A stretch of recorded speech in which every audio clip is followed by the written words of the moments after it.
पिताश्री, इससे क्या उन्होंने स्वयं को संकट में नहीं डाला?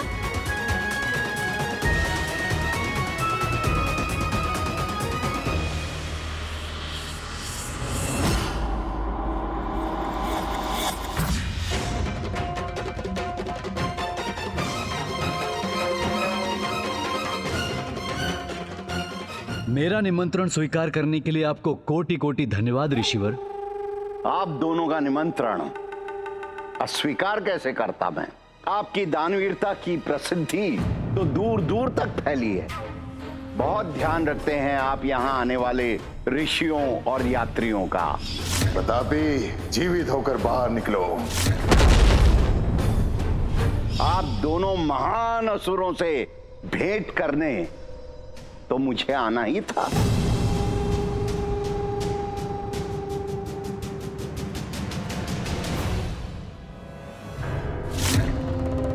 मात्र रुद्राक्ष की माला है इसके कंठ में, स्वर्ण की बाली तक नहीं है इसके कानों में। इस निर्धन ब्राह्मण से भला मुझे क्या लाभ होगा? वाह, कितनी मांसल देह है इसकी। आज तो उदर भर भोजन प्राप्त करूंगा मैं। आपने यहां आकर हमें कृतार्थ कर दिया ऋषिवर।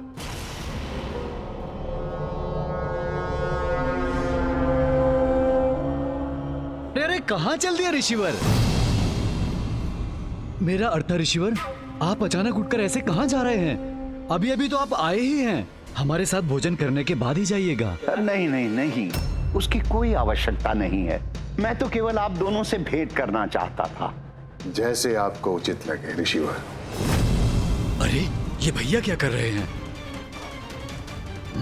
ये ऋषि तो जाने भी लगे। ऐसा भोजन कैसे जा सकता है?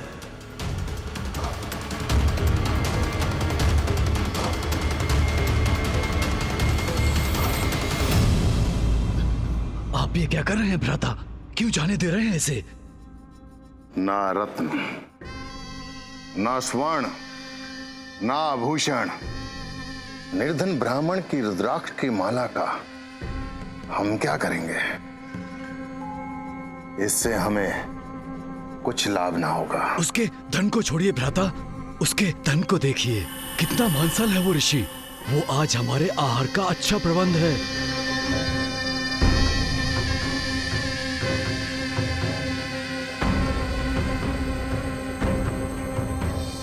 उचित कह रहे भ्राता बतापी।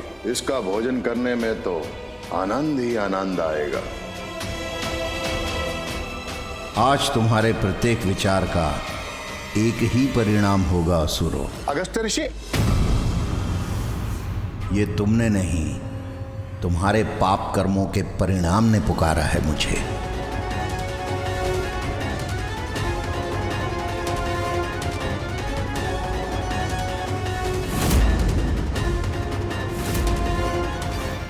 क्या हुआ राजन? आपने क्यों पुकारा मुझे? मेरा मन नहीं स्वीकार कर रहा ऋषिवर। ऐसे आपको जाने दो? नहीं नहीं, हे ऋषिवर, हमें आशीर्वाद दीजिए। हमारे भोजन को प्रसाद बना दीजिए। मैं आपको खाए बिना नहीं जाने दूंगा। मेरे कहने का अर्थ है कि आपको भोजन किए बिना नहीं जाने दूंगा। ऐसा अवसर बार बार कहां आता है ऋषिवर? आप जैसे ऋषि हमारे राज्य में पधारे हैं। हम पर अपनी कृपा कीजिए। भोजन करने के बाद ही जाइएगा, अन्यथा हम स्वयं को भी क्षमा नहीं कर सकेंगे। उचित है।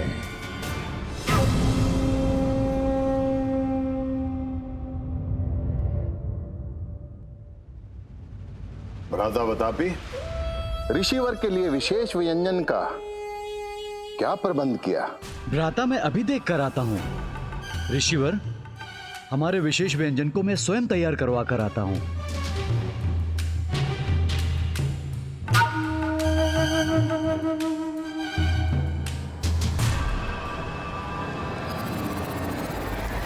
ऋषिवर, मुझे भी आज्ञा दीजिए। मैं भी आपके लिए विशेष प्रबंध करना चाहता हूँ। आपका व्यंजन श्रेष्ठतम होना चाहिए। आप मेरी चिंता ना करें, मेरे लिए इतना भोजन पर्याप्त है। चिंता कहाँ ऋषिवर, इसमें तो आनंद ही आनंद है। अब मुझे आज्ञा दीजिए।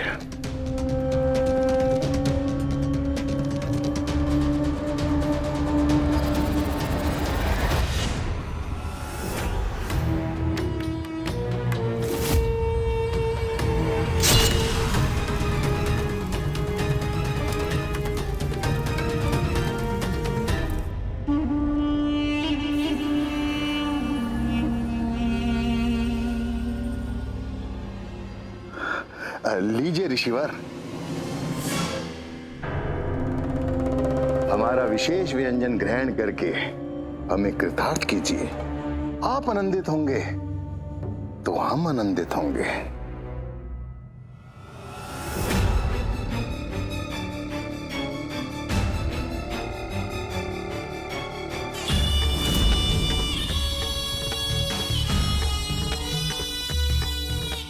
बस अब कुछ ही पलों में हम तुम्हारा भोज करेंगे।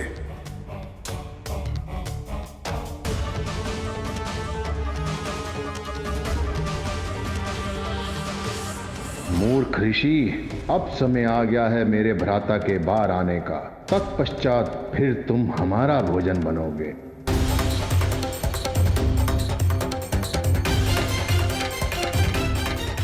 कुछ ही क्षणों में तुम्हारा ये संतुष्टि का भाव भय में परिवर्तित हो जाएगा ब्राह्मण। वतापी, बाहर आओ। अब किसी भी पल मेरा भ्राता वदापी तुम्हारा उधर चीर कर बाहर आएगा।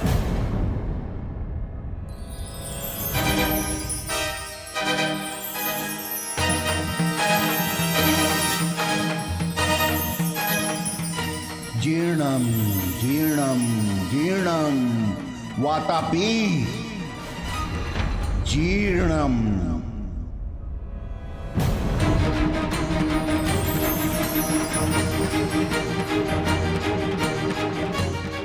ये ऋषि कर क्या रहा है? वतापी, बाहर आओ। जीर्णम वातापी जीर्णम। भैया बचाइए मुझे, मेरे प्राण संकट में है भैया, बचाइए भैया, बचाइए मुझे। वतापी, बाहर आओ। वतापी, बाहर आओ। जीर्णम वातापी जीर्णम।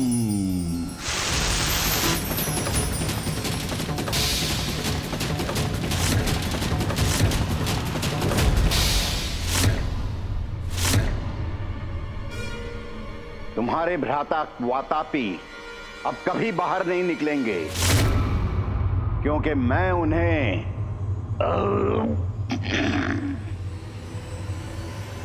बचा चुका हूं।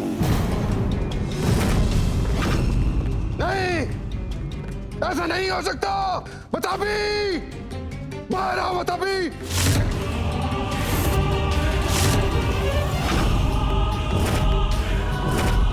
कपटी ऋषि, तुमने मेरे भ्राता का वध करने का दुस्साहस किया है। मैं भी तुम्हारा वध इसी क्षण करूंगा। एक असुर राजा का भी धर्म है कि वो अपनी प्रजा और अपने राज्य से निकलने वाले यात्रियों को सुरक्षा प्रदान करे, किंतु तुमने अतिथियों का सत्कार, उनका वध करके उनका धन हड़प लिया।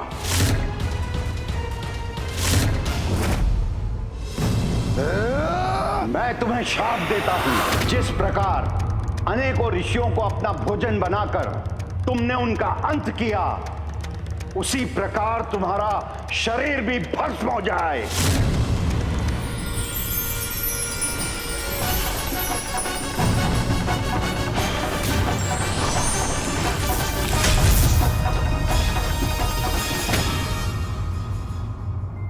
ऋषि अगस्त्य ने कितनी सरलता से उन दोनों असुर भ्राताओं के आतंक को नष्ट कर दिया।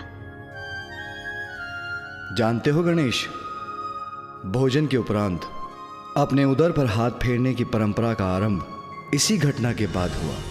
हाँ पिताश्री, मुझे भी माँ ने इस मंत्र के बारे में बताया था, जीर्णम जीर्णम।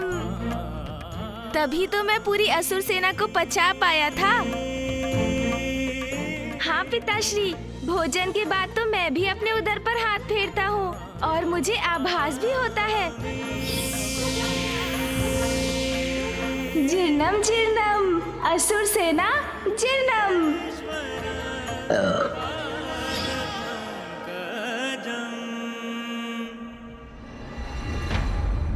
तुम्हें भोजन इतना प्रिय है गणेश कि स्वादिष्ट भोजन देखकर तो तुम्हारी भूख कभी भी जागृत हो सकती है। भोजन ना करने का प्रण तुम्हारे लिए कितना दुष्कर है, मैं समझ सकती हूँ। पिताश्री, ऋषि अगस्त्य के जीवन का प्रत्येक प्रसंग अत्यंत रोचक है। हमें बताइए ना पिताश्री, फिर क्या हुआ? इलवर और वातापी के अंत के बाद ऋषि अगस्त्य और देवी लोपामुद्रा सदा के लिए दक्षिण में ही स्थित हो गए। देवी लोपामुद्रा पतिव्रता और धर्मपरायण स्त्री थी और सदैव ऋषि अगस्त्य की सेवा और उनके अनुष्ठान में सहायता करने में व्यस्त रहती थी। उनके इसी निस्वार्थ प्रेम और समर्पण के भाव से ऋषि अगस्त्य के मन में भी पत्नी के प्रति स्नेहपूर्ण जुड़ाव और आसक्ति उत्पन्न हुए। ऐसा जुड़ाव जो पति पत्नी के संबंध में सदैव स्थापित हो ही जाता है।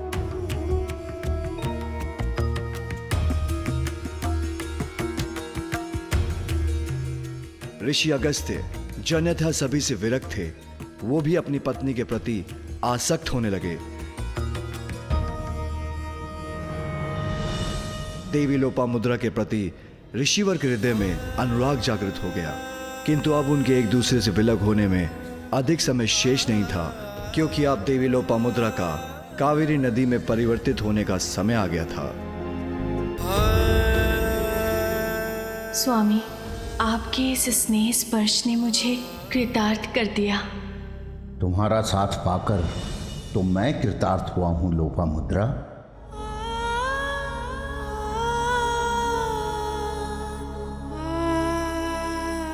अब वो समय अधिक दूर नहीं जब हमें एक दूसरे से दूर होने के लिए विवश होना होगा। स्वामी,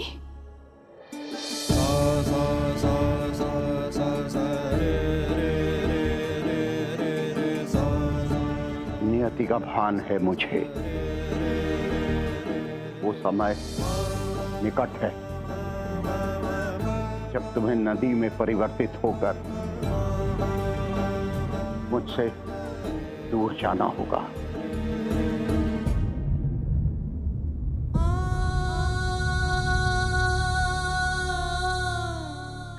मैं भी आपसे दूर नहीं जाना चाहती स्वामी।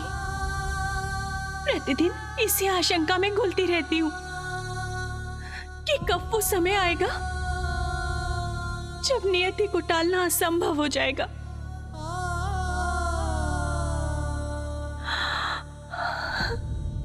अपनी आशंकाओं से मुक्ति पाओ। निर्णय लो कि तुम मुझसे दूर कभी नहीं जाओगी और मैं भी तुम्हें अपने से दूर नहीं जाने दूंगा।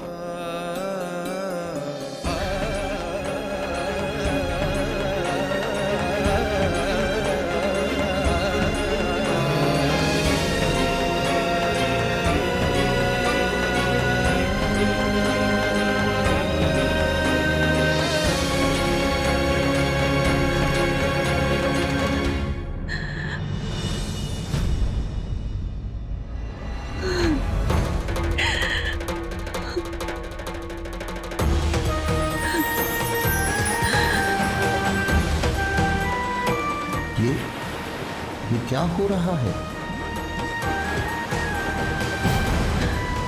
स्वामी, स्वामी रोक लीजिए मुझे। मैं जा रही हूँ स्वामी। स्वामी, मैं जा रही हूँ।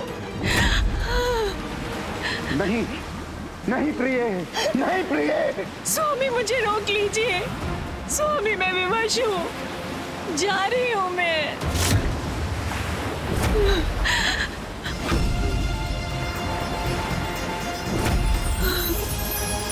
स्वामी, स्वामी।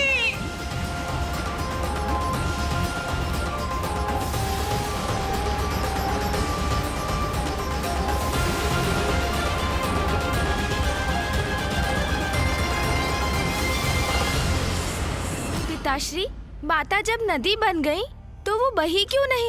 वो ऋषिवर के कमंडल में कैसे आ गई?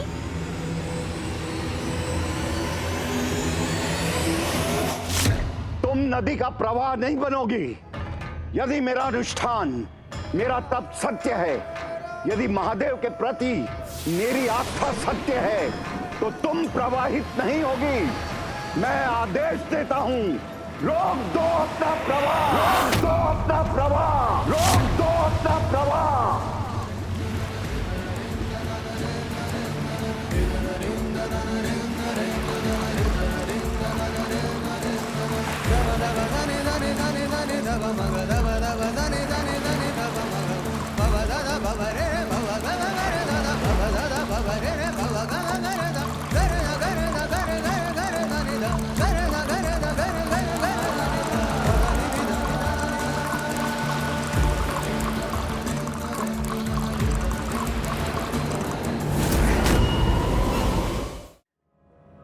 लोपामुद्रा प्रिय, मुझे छोड़कर तुम्हें कहीं नहीं जाने दूंगा। मैं सदा अपने साथ रखूंगा तुम्हें।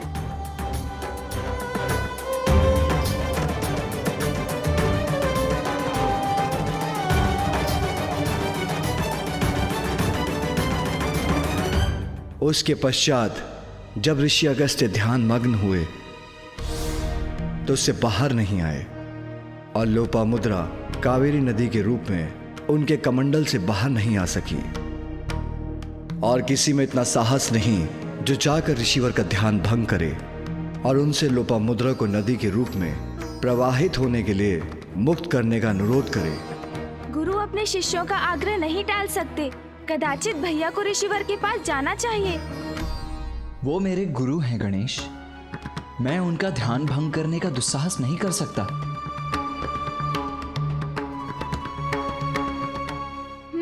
उचित है, फिर मैं जाऊंगा ऋषि अगस्त्य के निकट। मैं माँ लोपामुद्रा को नदी रूप में प्रवाहित होने के लिए ऋषिवर के कमंडल से उन्हें मुक्त करवाऊंगा।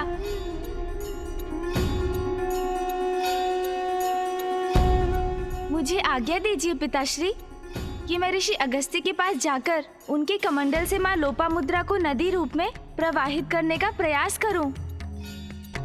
प्रभु, क्या ये उचित है?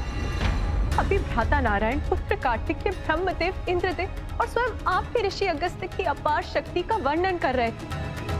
कोई उनके तप को भंग कर उनके क्रोध को जागृत करने का इच्छुक नहीं, तो फिर गणेश उनके क्रोध से सुरक्षित कैसे रहेगा ना? माँ, ऋषि अगस्त्य ने अपनी पत्नी के मोह में उनको खोने की आशंका में ऐसा किया है। जब पिताश्री ने आपको माता सती के रूप में खोया था, तब उनकी क्या अवस्था हुई थी, आपको स्मरण है ना माँ?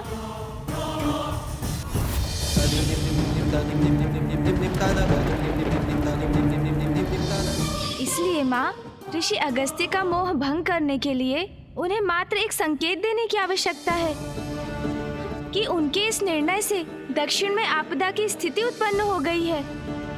ऋषिवर से अधिक ये कौन समझ सकता है कि व्यक्तिगत स्वार्थ जन कल्याण से ऊपर नहीं। किंतु पुत्र, उनका क्रोध, कहीं उससे तुम्हें कोई हानि ना पहुंचे। माँ, आप निश्चिंत रहिए, मैं उनके क्रोध को जागृत नहीं करूँगा। मात्र इतना आभास कराऊंगा उन्हें कि माँ लोपामुद्रा का उनके कमंडल से मुक्त होना आवश्यक है। स्मरण कराऊंगा उन्हें कि कावेरी नदी बनकर दक्षिण की भूमि को तृप्त करना ही माता की नियति, उनके जीवन का उद्देश्य है।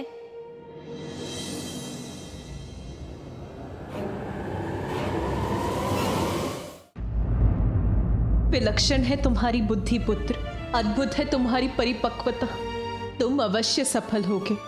किंतु पुत्र, माँ हूं मैं, 2 पुत्रों की माँ,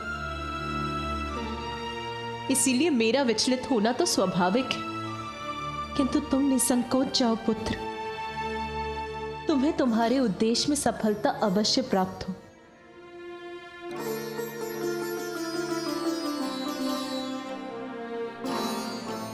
माँ ने तो मुझे आशीष दे दिया, किंतु आप सभी के आशीर्वाद से मुझे और सहायता प्राप्त होगी। जाओ पुत्र, सबकी पीड़ा हरने हेतु अपना लक्ष्य सिद्ध करो। गणेश, दक्षिण के सभी जीवों के जीवन का विघ्न हरो, मेरा आशीष सदैव तुम्हारे साथ है। गणेश, मुझे ज्ञात है तुम अपने उद्देश्य की प्राप्ति के लिए कुछ भी अनुचित कदापि नहीं करोगे, किंतु ऋषिवर के क्रोध के प्रति सावधान रहना होगा तुम्हें। अवश्य भैया। माँ और संतान का बंधन भी विचित्र है। माँ संतान की चिंता करती है और उसे कठिनाइयों से संघर्ष करने का विश्वास और साहस भी देती है। मेरा पुत्र अवश्य सफल होगा। सफल होकर ही लौटूंगा मैं। सभी को चिंता मुक्त कर दक्षिण का संकट दूर करूंगा।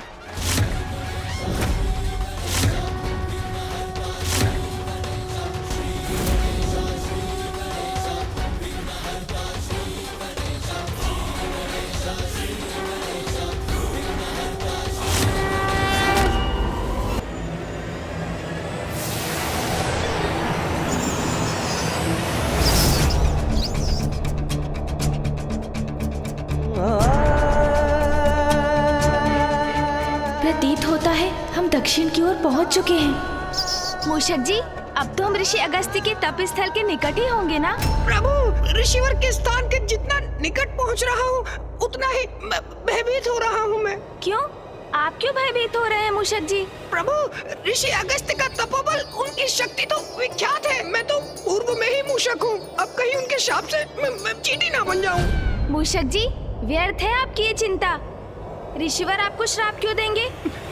प्रभु, आप उनकी पत्नी को उनके कमंडल से मुक्त करवाकर नदी में परिवर्तित करने जा रहे हैं, फिर भी पूछ रहे हैं कि वो शाप क्यों देंगे? मूषक जी, किसी भी बड़े उद्देश्य को पूर्ण करने में संकट तो आते ही है ना, किंतु उन पर विजय पाने के लिए ध्यान सदैव अपने उद्देश्य पर ही रखना चाहिए, मार्ग में आने वाले संकट और कठिनाइयों पर नहीं। उचित है प्रभु, मैं प्रयत्न करूंगा।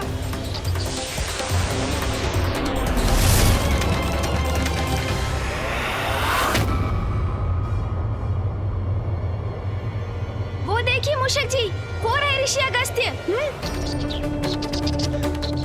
प्रभु के कहने पर भी मैं भयमुक्त होकर ऋषिवर के निकट जाने का साहस ही नहीं जुटा पा रहा हूँ। मूषक जी, क्या हुआ? आपने अपनी गति धीमी क्यों कर ली? चलिए अब शीघ्र नीचे उतरिए। प्रभु, मेरा सुझाव मानिए तो आपको जो भी उपाय करना है यही ऊपर से कर लीजिए प्रभु। शीघ्रता से हमारा कार्य संपन्न भी हो जाएगा, फिर नीचे जाने की आवश्यकता ही क्या है। मूषक जी, ये क्या कह रहे हैं आप? क्या ये विचार है आपका कि मैं ऋषिवर का कमंडल उठाकर यहाँ से ओझल होकर ये कार्य संपन्न करूँगा? उत्तम, अति उत्तम योजना है प्रभु। आप ना ऋषिवर का कमंडल उठा लीजिए, अपने हाथ में लेते ही उसे पलट दीजिएगा। हो गया कार्य पूर्ण, और इस प्रकार अति शीघ्र हमारे उद्देश्य की पूर्ति होगी। और जब तक ऋषि अगस्त्य के नेत्र खुलेंगे हम यहाँ से जा चुके होंगे प्रभु। मूषक जी, हम यहाँ चौर्य कर्म करने नहीं आए हैं। हम सर्वप्रथम ऋषि अगस्त्य को उनके तप से बाहर निकालेंगे, समझाने का प्रयास करेंगे उन्हें, और उसके लिए तो आपको सर्वप्रथम नीचे उतरना होगा। जी प्रभु। स्मरण रखिए मूषक जी, किसी अनुचित कर्म का विचार भी हमारे प्रयासों को निरर्थक कर देगा। क्षमा कीजिएगा प्रभु, मैं नीचे उतरता हूँ प्रभु।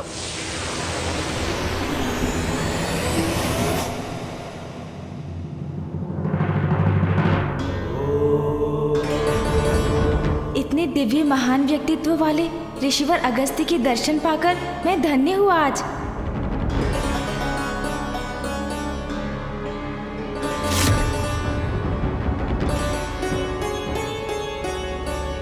पुत्र, तुम्हें कावेरी नदी को मुक्त कराना होगा ताकि उसका जल जन जन तक पहुंच सके। ऋषिवर अगस्त्य का ध्यान मुझे भंग करना ही होगा ताकि मैं संपूर्ण वन्य जीव जंतुओं, वृक्ष आदि व मनुष्यों के प्राण रक्षित कर सकूं। प्रभु, जो भी करना है शीघ्र करिए ना, जिससे हम भी शीघ्र यहाँ से प्रस्थान कर सके।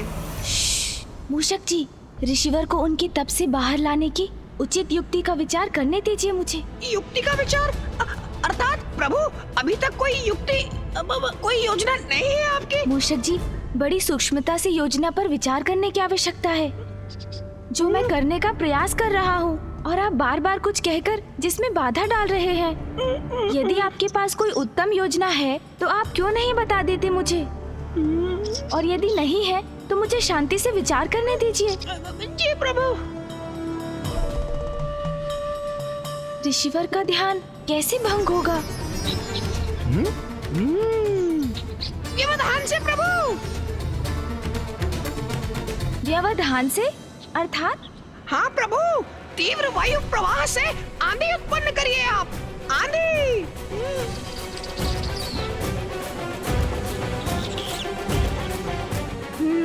उचित है मूषक जी।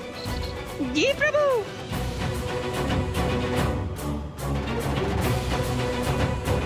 क्षमा कीजिएगा ऋषिवर, किंतु मैं विवश हूँ।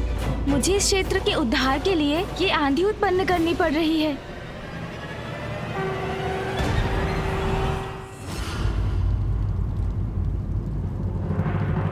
विश्वास है मुझे गणेश सर्व समर्थ है, किंतु फिर भी मैं सशंकित हूँ। कहीं उसके साथ कुछ अप्रिय न घट जाए। गणेश का यह प्रयास सफल होने से अनेकों चिंताओं का अंत होगा। ऋषि अगस्त्य का क्रोध जागृत हुआ तो एक नवीन संकट उत्पन्न होगा।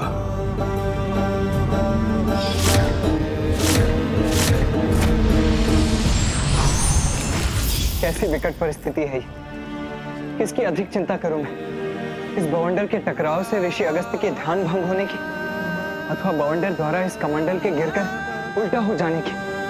दोनों ही अवस्थाओं में गुरुदेव, ऋषि अगस्त्य कहीं क्रोध में आकर गणेश को कोई श्राप न दे बैठे। तपोबल के धनी ऋषि अगस्त्य ने यदि श्राप दिया तो वह अकाट्य होगा।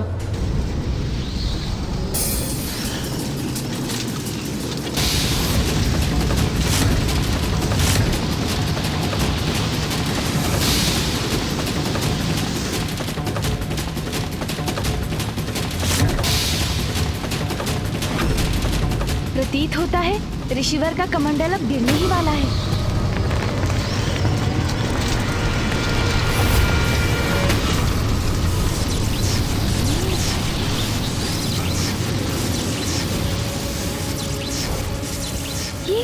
ये क्या हुआ?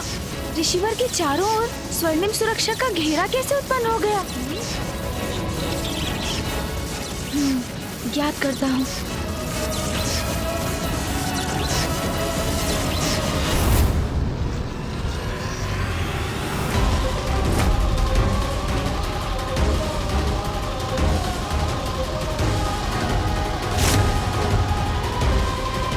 ये क्या? ये बवंडर तो इसी ओर लौट रहा है। हाँ प्रभु। मूषक जी सावधान।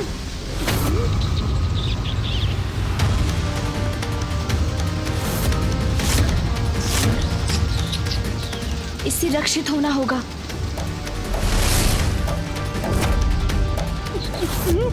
अब मैं कैसे बचूं?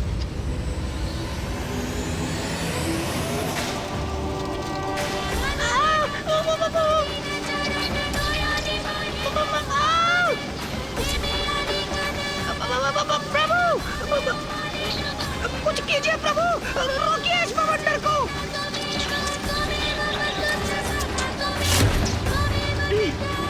इस बवंडर को आकाश की ओर धकेल देता हूँ मैं।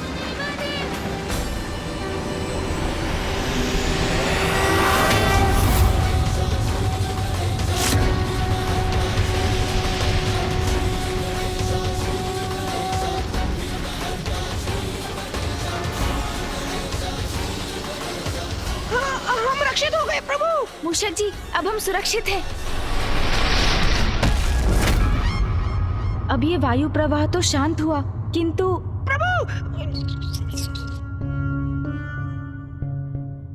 प्रभु, इस बवंडर ने तो उलटकर मेरी ही दुर्दशा कर दी। हाँ मूषक जी, हमारा ये उपाय तो व्यर्थ हुआ। अब कुछ और सोचना होगा। और सोचना होगा? आप सोचिए प्रभु, मैं तो तनिक विश्राम कर लेता हूँ। इन टहनियों के प्रहार भी विद्युत के प्रहार समान प्रतीत हो रहे थे मुझे। विद्युत सुनाना आपने प्रभु, विद्युत। हाँ हाँ, आपने अभी कहा था कि जैसे आपको लगा विद्युत प्रहार हो रहे हैं आप पर। नहीं नहीं प्रभु, मैं ये कह रहा हूँ विद्युत का प्रभाव अवश्य होगा ऋषिवर पर। उससे इनका ध्यान अवश्य भंग होगा। हाँ, कदाचित ये उचित रहेगा मूषक जी।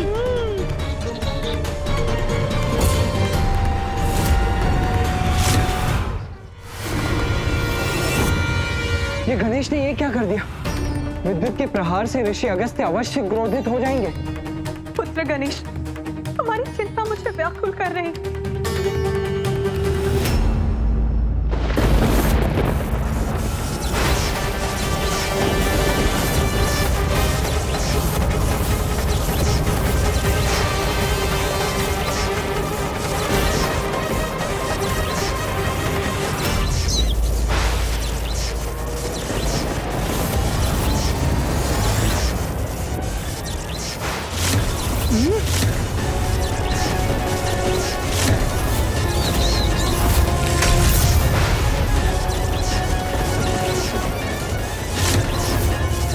विद्युत वृक्ष की ओर भी आ सकती है। मुझे इस वृक्ष से दूर हट जाना चाहिए। ये कैसे संभव है? ये विद्युत तो मेरी ओर ही आ रही है। प्रभु!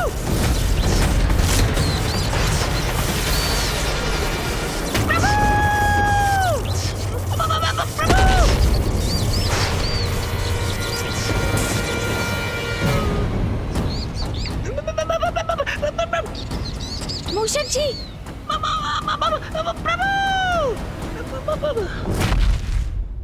आप कुशल तो है ना मूषक जी? वृक्ष के ऊपर क्यों चढ़ गए थे आप? वृक्ष विद्युत को अपनी ओर आकर्षित करता है, ये तो आपको भी ज्ञात होगा ना मूषक जी? हाँ प्रभु।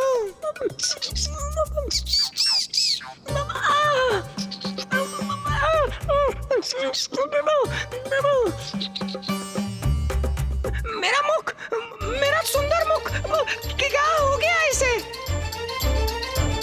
देखिए प्रभु, मेरी सुंदर मुख पर कैसी कालिमा छा गई है। मेरी सुंदरता विलीन हो गई। नहीं मूषक जी, आप तो पूर्व के समान ही दिखाई दे रहे हैं। आपको तो कुछ भी नहीं हुआ।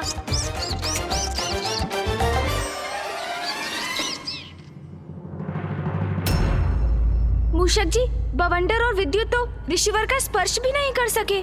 इनसे भिन्न कुछ और उपाय करना होगा मुझे। प्रभु गणेश की सारी योजनाएं असफल हो रही हैं। मुझे शंका है, कहीं उसकी योजना का कोई भीषण परिणाम ना हो। कहीं ऋषि अगस्त्य अत्यधिक क्रोधित ना हो जाए। गणेश की युक्तियां। अभी तक गणेश ने अपनी बुद्धि से उपजी युक्ति का कहां प्रयोग किया है, और वही उसकी भूल है। बुद्धि का देवता है वो, उसे अपनी बुद्धि से युक्ति लगानी होगी, तभी सफल होगा वो। प्रभु, अब तो कदाचित भूकंप भी ऋषिवर को उनके तप से बाहर ला सकता है। हाँ प्रभु, मैंने विचार कर लिया है। नहीं मूषक जी, मुझे क्षमा कीजिए।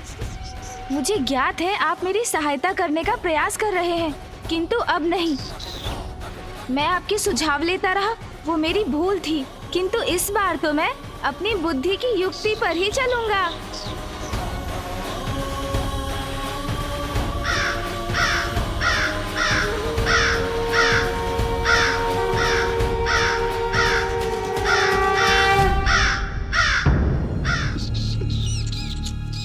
काग? प्रभु! मूषक जी,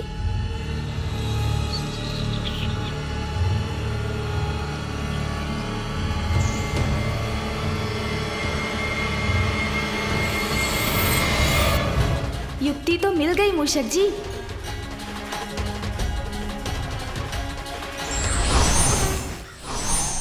प्रभु! प्रभु! कहाँ उड़े जा रहे हैं आप?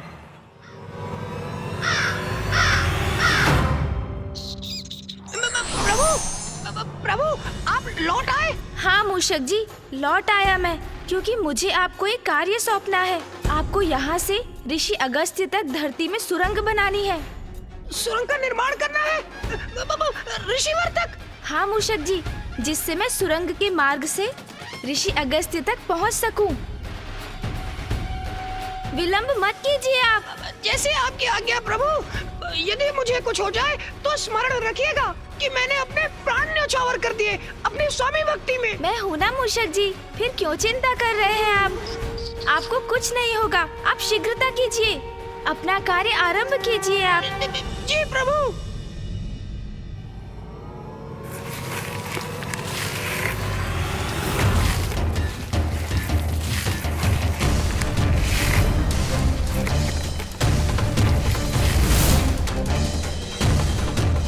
मूषक जी, सुरंग का कार्य पूर्ण हो गया? प्रभु, सुरंग तो तैयार है, किंतु प्रभु ने तो मेरी बात ही नहीं सुनी। मैंने सुरंग तो बना दी, लेकिन ऋषि अगस्त के भय से सुरंग के दूसरी ओर बाहर निकलने का छिद्र ही नहीं बना पाया। ये क्या? मूषक जी ने तो कार्य अधूरा ही छोड़ दिया। सुरंग से बाहर निकलने के लिए छिद्र मुझे ही बनाना होगा।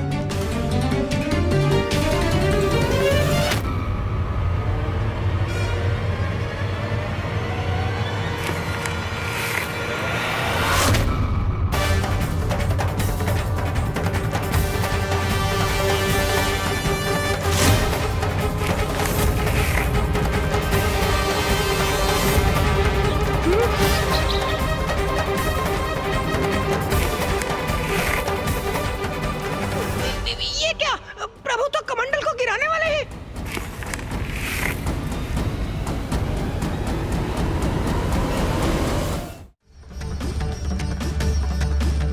ऋषिवर के कमंडल के गिरने से कहीं अस्त्र का अनर्थ ना हो जाए। विलंब उचित नहीं, शीघ्रता करो गणेश।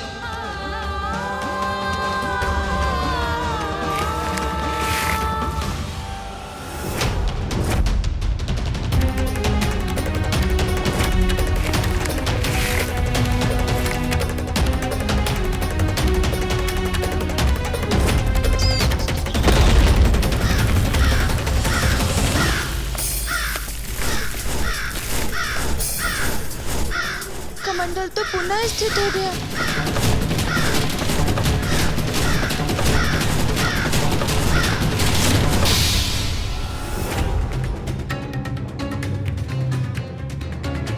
हाँ गणेश, यही युक्ति उचित है।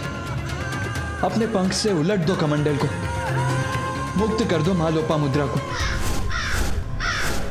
हाँ प्रभु, उचित है। आपके पंख फड़फड़ाने से कमंडल गिर जाएगा।